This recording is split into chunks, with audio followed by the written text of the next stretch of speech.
안녕하세요. 경제 읽어주는 남자 김호성입니다. 이번에 제가 여러분들을 위해서 준비한 그 주제는 체감과 다른 경제. 수치와 내가 느끼는 현실은 왜 이렇게 다를까? 제가 여러분들께 드릴 첫 번째 질문은 경제 위기 아니었어? 엄청난 위기라고 생각했는데 근데 말이야, 우리나라가 3만 달러 시대에 진입을 했대요. 저물가라고? 왜 나만 고물가에 허덕이지? 저금리 시대? 아니, 금리 너무 높아가지고 이자 부담, 나만 이자 부담에 허덕이는데 저금리 시대라고? 이번 대학교 졸업식에 갔더니 다 지금 일자리만 찾고 앉아 있는데 무슨 실업률이 3%대라고? 왜 내가 사는 집만 가격이 하락하지? 하는 질문. 여러분이 일상에서 주로 언론을 통해서 접하시는 수많은 경제 지표들과 여러분이 살갗에 와닿는 그런 수많은 체감 경제가 왜 이렇게 다른지를 본 강연을 통해서 확인해 보실 수 있기를 바랍니다. 감사합니다.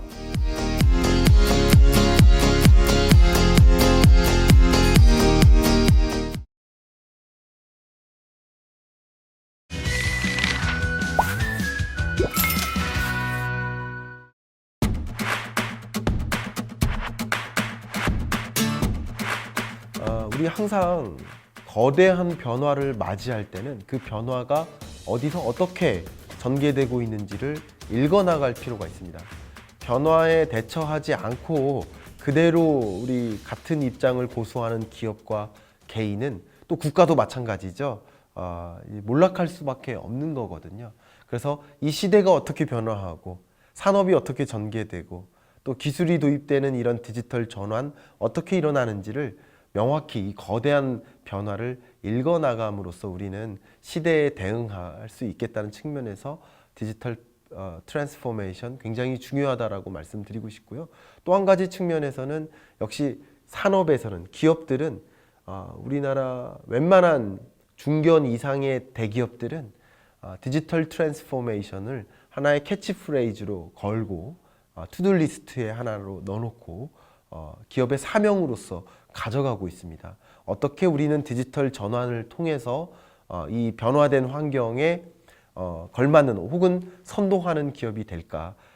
왜냐하면 말 그대로 은행 서비스도 더 이상 이제 오프라인으로 안 가고 온라인으로 가서 은행 서비스를 누리고 비대면으로, 그리고 온라인 쇼핑으로 전환하고 오프라인 쇼핑이 줄어들고 백화점 다 문 닫고 이렇게 하는 과정 속에서 디지털 전환을 하지 않는 것은 이거는 생존의 문제다라고 보고 있어요. 그렇기 때문에 기업들은 생존하기 위해서 또 선도하기 위해서 이런 변화에 대응하기 위해서 디지털 트랜스포메이션을 적극적으로 진행하고 있고, 또 우리 기업들의 변화에 맞게 투자자들의 관심도 누가 어떤 기업이 디지털 트랜스포메이션을 선도할지에 굉장한 관심을 또 가져야만 또 투자에 성공할 수 있는 거고요. 또 우리 청년 혹은 청소년 여러분들도 이제 취업이라든가 이런 일자리 문제에 있어서도 그런 부분에 집중적으로 또 일자리 채용이 많거든요. 그러니까 다른 부분에 있어서는 일자리가 줄어들 수 있지만 그런 새로 생겨나는 영역에서 신기술, 인공지능 이런 여러 가지, 또 이런 저와 같이 이런 디지털 트랜스포메이션에 따른 산업의 패러다임 전환을 전문으로 하고 있는 기획 능력이 있는 그런 경영경제 전문가들, 이런 사람들을 더 많이 영입하고 채용하려는 움직임이 굉장히 거셉니다. 그런 것을 중요한 역량으로 두고 있고요. 역시 기업들이 그렇게 변화하는 만큼 인재 채용이나 인재로 보고 있는 뷰 자체가 그렇게 전환되기 때문에 청년 여러분들의 취업 준비에도 당연히 이런 것들이 반영되어야 될 것이라고 보여지고, 청소년들은 나는 그럼 어떤 역량을 가질까? 어떤 덕목과 역량을 길러서 내가 미래의 인재가 될까 하는 그런 관심을 갖는다는 측면에서도 이런 거대한 변화를 읽는 것은 굉장히 중요하고, 이 거대한 변화 몇 가지를 말씀드린다면 그 중에서 가장 중요한 것이 디지털 트랜스포메이션이지 않나라는 것을 강조해서 말씀드리겠습니다. 사실 가장 빠르게 대처하는 산업과 뒤처진 산업을 구분하는 것은 큰 의미가 없을 수도 있겠다라는 생각을 해 봅니다. 그 이유는 전 산업에 걸쳐서 농업부터 시작해서 수많은 제조업, 그리고 유통 서비스업, 금융 서비스업, 뭐 교육 서비스업 다 마찬가지죠. 여러 서비스업에 걸쳐서 디지털로의 전환 그 속도는 굉장히 거세게 일어나고 있기 때문에 그 어떤 산업이 리딩하고 어떤 산업이 후퇴하고 있다라고 얘기할 필요는 없을 것 같아요. 오히려 여러 산업을 막론하고 디지털 전환의 속도가 굉장히 빠르게 일어나고 있기 때문에 그 산업 내에서 어떤 기업들이 그런 디지털 전환을 리딩해 나가는지를 볼 수 있을 텐데 결국 각 유통사 산업 내에서 어떤 기업, 그렇죠? 그리고 금융산업 내에서 어떤 기업이 예를 들어서 무인은행으로 진화를 가장 먼저 끌어오고 있는 기업들은 어떤 기업인지, 그죠? 유통산업에서는 온라인 쇼핑이지만 제가 이 책에서도 강조했던 진스브레인이라는 기업은 안경을 가상증강현실 기술을 이용해서 써보고 구매할 수 있게, 온라인이지만 써보고 구매할 수 있게 환경을 바꾸는 거, 이런 것들이 좋은 사례가 될 텐데 어떤 기업들이 이런 것들을 리딩하는지를 우리는 그 산업에 어떤 산업에 초점을 두기보다는 전 산업에 걸쳐 디지털 전환이 가속화돼서 나타나고 있기 때문에 그 산업 내에서 어떤 기업이 이런 디지털 전환을 리딩해 나가는지를 들여다보는 것이 더 중요한 관점이고 견해이지 않나. 그 무엇보다도 강력한 그런 디지털 트랜스포메이션 전략들의 핵심 하나는 아마도 비대면화이지 않을까. 제가 물론 책이나 강연에서는 여러 케이스들을 다 말씀드렸지만 가장 큰 두드러지는 그 리딩하는 모습은 비대면화다라고 볼 수 있을 것 같아요. 결국은 오프라인 상에서 이루어지는, 대면으로 이루어지는 그 수많은 그 서비스 제공, 그 제품의 소비, 이런 것들을 비대면으로, 온라인으로 전달하는 것, 이런 것이 비대면화 트렌드의 가장 핵심이라고 볼 수 있겠는데요. 아주 예를 쉽게 들어보면 지금 이 경제 읽어주는 남자 영상조차도 오프라인에서 여러분들을 본다면 뭐 50명, 100명을 볼 수 있을지 몰라요. 그런데 이렇게 디지털로 전환된 이 강연을 여러분들께 전달해 드리고 있기 때문에 뭐 수천 명, 수만 명이 볼 수 있는 환경이 된 건 아닙니까? 이런 식으로 비대면화로 이루어지고 있고, 이 비대면화의 과정에서 실제 오프라인 강의실이 필요 없는 그런 모습, 결국 자산 경량화 트렌드가 강하게 나타납니다. 그러니까 은행들은 점포 지점을 줄여나가고 있고요. 또 여러 유통산업에서도 백화점이라든가 오프라인 대면 그런 스페이스를 계속 줄여나가고 대신 비대면 채널을 강화하는 모습들도 굉장히 두드러지게 나타납니다. 이런 것들이 오프라인 상에서 이루어지는 서비스를 비대면으로 전환하는 모습인데요. 아주 또 극단적으로 예를 드는 모습이 카카오택시인데요. 카카오택시가 들어서면서 택시 기사님을 뵙거나 대화를 나눌 일이 필요가 없어지는 거죠. 이미 예약된 그 카카오 택시 서비스를 이용하다 보면 내가 어디서 택시를 타야 되고 어디로 도달할 것인지 목적지까지 이미 기사님이 알고 저를 태우시는 거고, 이미 이 등록되어 있는 지급 결제 수단으로 결제까지 끝나니까 택시를 타고 내리는 과정에서 단 한 번도 택시 기사님과 어떤 종류의 대화를 나눌 필요가 없는 거죠. 그리고 그 수많은 이동과 관련된 데이터가 집적되기 때문에 어떤 택시 강도나 택시 기사 성폭행 사건이나 이런 여러 가지 범죄 문제도 더 줄어들 수 있고, 내 이동 경로와 관련된 정보를 다른 수많은 사람과 공유할 수도 있기 때문에 그런 여러 가지 위협적인 요소, 그런 것들도 더 줄어드는 환경으로 바뀌어 나가는 거죠. 그런 것들이 결국은 비대면화 서비스라고 볼 수 있겠습니다.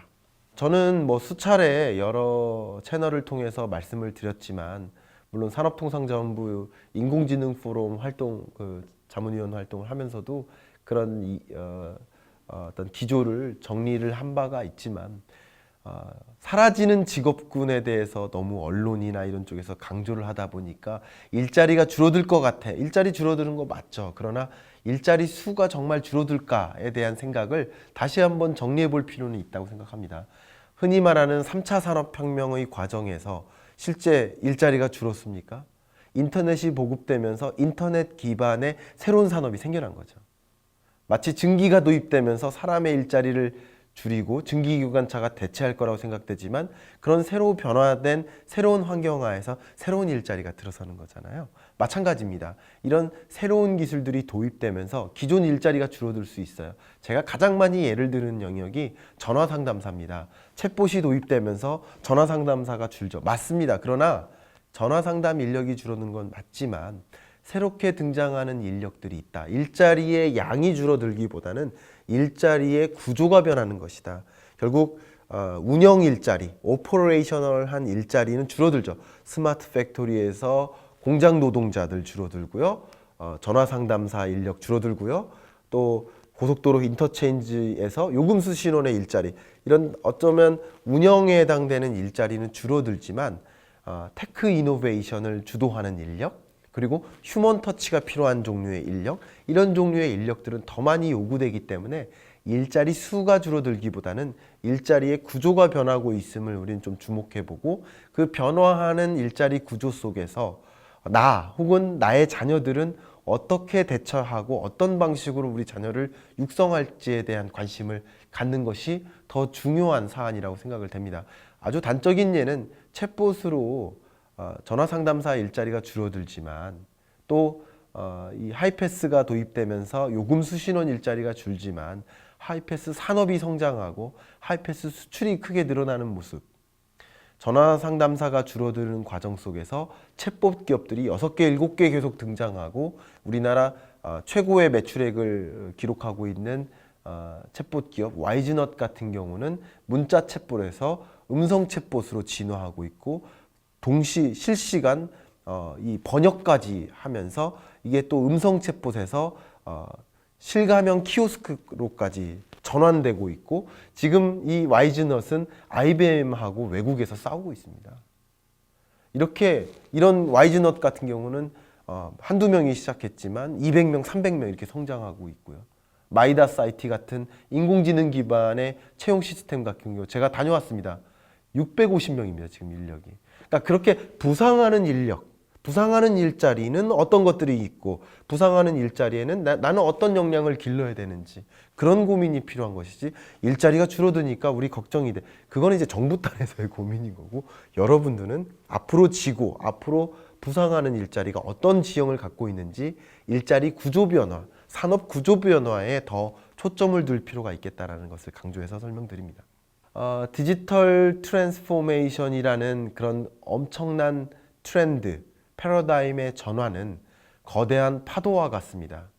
제가 개인적으로 해군을 제대해서 더 잘 알고 있습니다만 이 거대한 파도는 일개 개인이, 기계가 거스를 수 없습니다.